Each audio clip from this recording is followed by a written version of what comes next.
Welcome to House of Whimsical Terror. I'm Esther. I'm Mary. And we're coming to you from Tucson, Arizona. And we're telling real stories of the fantastical. All of our stories are true or told to us as true. Occasionally we alter the names to protect privacy. And places for the same reason. Yeah. And today's story is Court Street Cemetery. Yes, it is. And I love these stories. There'll be a lot of historical background, which I really love. Me too. And today I was driving in the area of the cemetery and I remembered, and I begged Mary to tell the stories about this. So you are all in for a treat. Yeah. Yeah. So you were driving around Dunbar Spring neighborhood. Mm-hmm. Yes. I was. And Dunbar Spring neighborhood was known as, that area was known as Court Street Cemetery. So one of the fanciful facts about Dunbar Spring is also it's the home of the 9th Avenue house.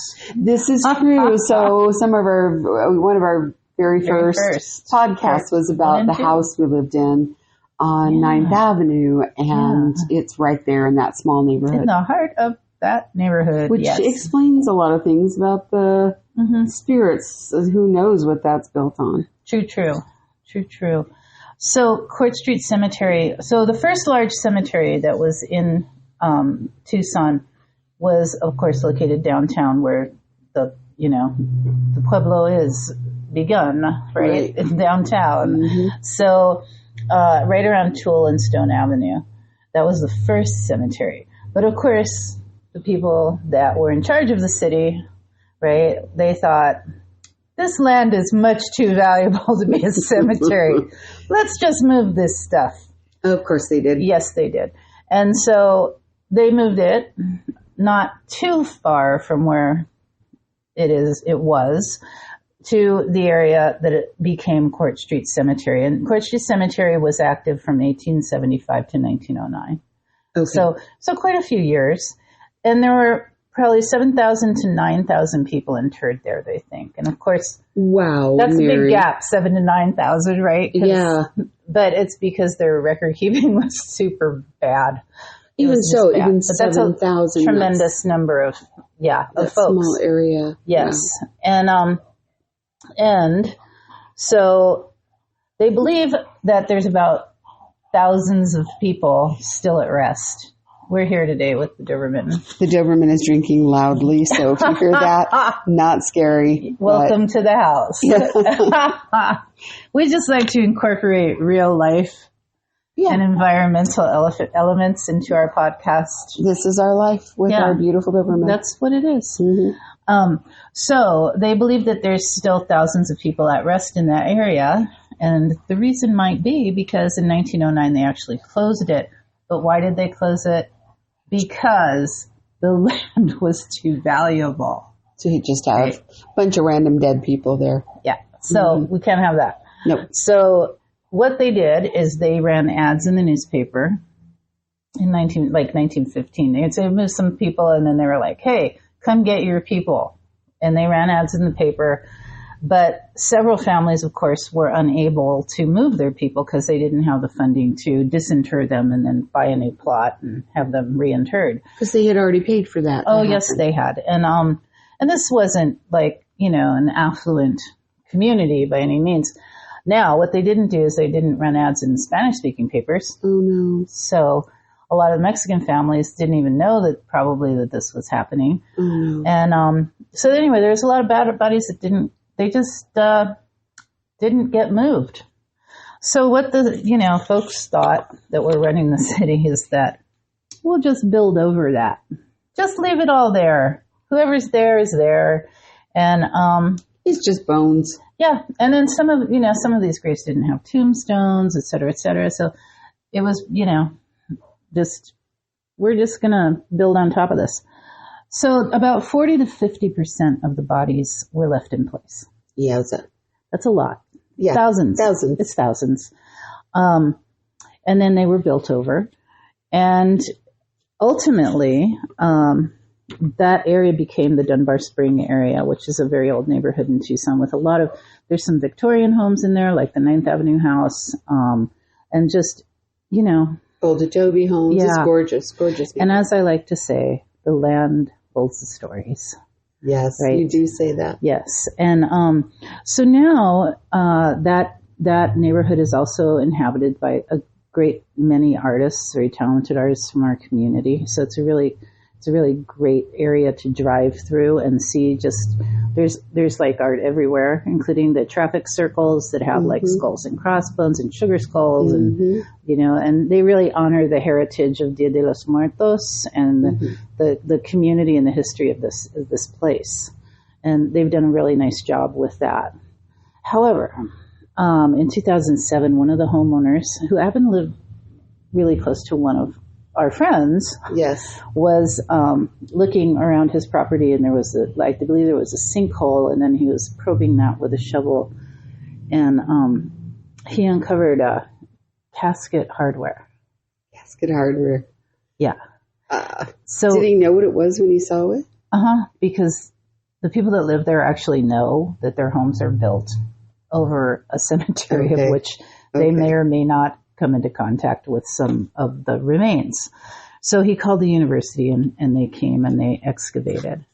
So what was interesting about this burial is they excavated, and the first casket that they found was a child's casket. And so this casket had the remains of a child. It had like pieces of clothing shoved into it and things like that. And below it, there was a gentleman's casket. And for the gentleman's burial, he still had like all his stuff in his pockets. He had coins, he had a pocket knife, a comb, things like that. And the archaeological team believed that perhaps these folks were buried in a hurry, and perhaps because maybe there was maybe it was smallpox or some other communicable illness that had occurred. But this is a really atypical burial style, and this is the archaeological group that has been trying to build a database of the remains that they've discovered in those areas between it's like Speedway and Stone and Second and Main. That's all the area of the Court Street Which Cemetery. is not a terribly big area, but there's lots of houses there.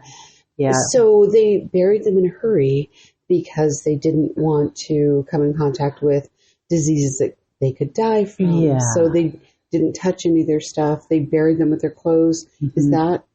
That is what is speculated about that particular atypical burial from that point. And this gentleman is an artist, a visual artist. And so what he did is he created an absolutely beautiful altar and tribute to them. Oh, I love that. And so if you walk down, like if you go on a walking tour of Dunbar Spring, you'll come across that.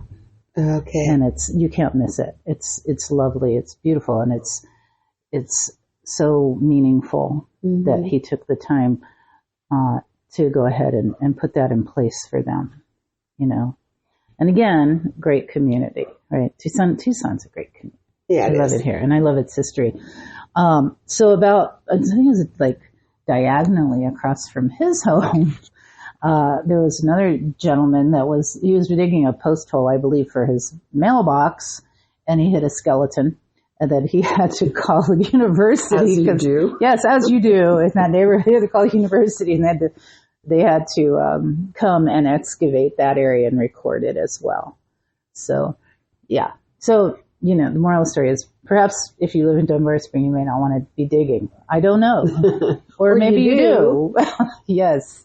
So I love Tucson's history, and this is, one of the most interesting stories that I've come across about the downtown area and, within the Tucson community. And so little of the history of Tucson is left. So much of it has been gentrified and knocked down and rebuilt. And True. That I do find that these spaces, they're sacred in more than one way.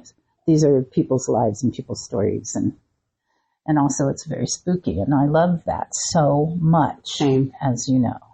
So that's the story that I have. So great. Yeah. So you had a friend who had, had some weird things happen in her house around in that same neighborhood. Things, moving, chairs rocking, that sort of thing. Not a real story, but just different incidences. And so it explains a lot. Yes, it does. Yes, it does. So now our listeners that live in Dunbar Spring or nearby are all going to they're going to be all scared. Yeah. Or maybe not. Or maybe they'll just be like, yay. They already know. Though, yeah, that's true. Right? Because they're living there. So. Yeah, they're moving there now. Yeah, I'm like, well, you can't miss it because you drive down the street and there's a traffic circle with skulls on it. Right. It's got to mean something, right? Yeah. So. Awesome. Yeah. Mary, thank you for that story. It's the spooky history lesson. Spooky history lessons about the old Pueblo. Tune in at any time. Yes. Yeah. Yes. For all the weirdness. Thank you to our listeners for joining us. And we're so glad that you come back to listen to more stories. Yes, but for now, so long, good friends. Until next time when we meet back at the house.